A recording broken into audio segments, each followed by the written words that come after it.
Doga diaries 1 case 7 मौका परस्त। क्या मतलब आधा घंटा और लगेगा? पिछले 2 घंटों से तुम्हारा आधा घंटा पूरा नहीं हुआ है। मोनिका डार्लिंग, लगता है पिछले सारे बदले आज एक साथ लेने का इरादा है तुम्हारा। हाँ, कुछ ऐसा ही समझ लो। ठीक है, अगर ऐसा है तो मुझे दूसरा पार्टनर ढूंढना पड़ेगा। उफ! आपकी जल्दबाजी आपको हॉस्पिटल पहुंचाने की जिम्मेदार हो सकती है मैडम। हेलो सूरज, हेलो, तुम मुझे सुन पा रहे हो? याह! ये क्या बेहुदा हरकत है? आई एम सॉरी मिस्टर, पर इस वक्त अपने आप को बचाने के लिए मेरा यह बेहुदा हरकत करना जरूरी था। मेरा नाम जेनी है। मुझसे ऐसे ही बातें करते रहो जैसे तुम मेरे बॉयफ्रेंड हो। उन्हें शक नहीं होना चाहिए। किन्हें? उन लोगों को। कौन है वे लोग? वे लोग मुंबई की माफिया डॉन डिकोस्टा के लिए काम करते हैं। वे लोग तुम्हारे पीछे क्यों पड़े हैं? एक सुंदर जवान लड़की के पीछे गुंडे क्यों पड़ते हैं? वो मुझे डिकोस्टा के बिस्तर पर पहुंचाने चाहते हैं। प्लीज मुझे उनसे बचा लो। ठीक है, मैं तुम्हें पुलिस स्टेशन लेकर चलता हूँ। हाँ, यही सही रहेगा। वो भाग रही है। ब्लैम ब्लैम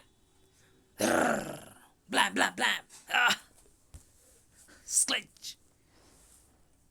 चूहे बिल्ली का खेल खत्म मिस जेनी। आप हमारे साथ जिंदा जाना चाहेंगी या लाश बनकर? रुको, कौन हो तुम लोग? इसे मुंबई में दो तरह के लोग रहते हैं लड़के। एक वो जो तमाशा करते हैं और दूसरे वो जो तमाशा देखते हैं। हम बेवजह किसी की जान नहीं लेते। अगर तुझे अपनी जान प्यारी है तो वजह मत बना और सिर्फ तमाशा देख।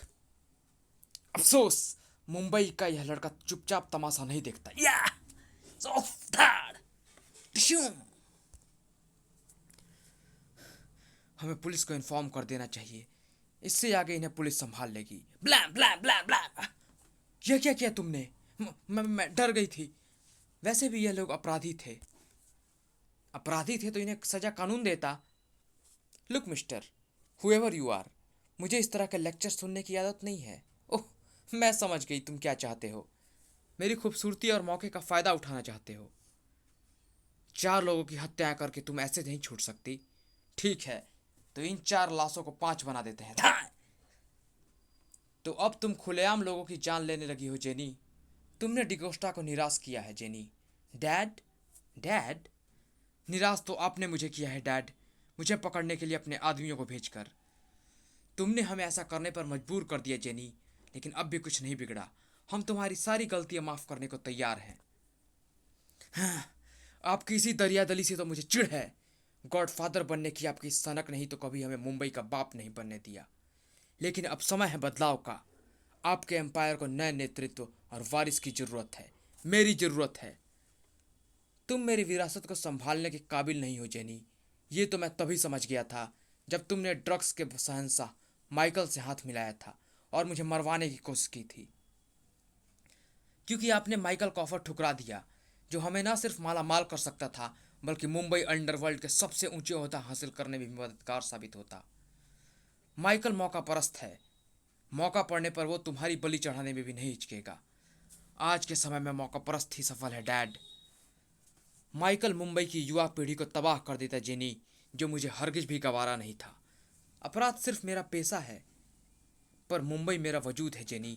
अपने पैसे के लिए अपने वजूद को दाव पर नहीं लगाया जाता, फिर चाहे सामने अपने सबसे अनमोल चीज ही क्यों ना हो, जैसा कि तुम। ब्ला। यह तो होना ही था डैड। जंगल में कोई एक ही राजा बनकर रह सकता है, और जमाना यंग जनरेशन का है। अब ऑर्गेनाइजेशन की बॉस मैं हूं। मेरा यह रूप देखकर तुम्हें झटका तो लगा होगा, लेकिन मेरे बारे में इतना सब कुछ जानने के बाद तुम्हें मरना होगा।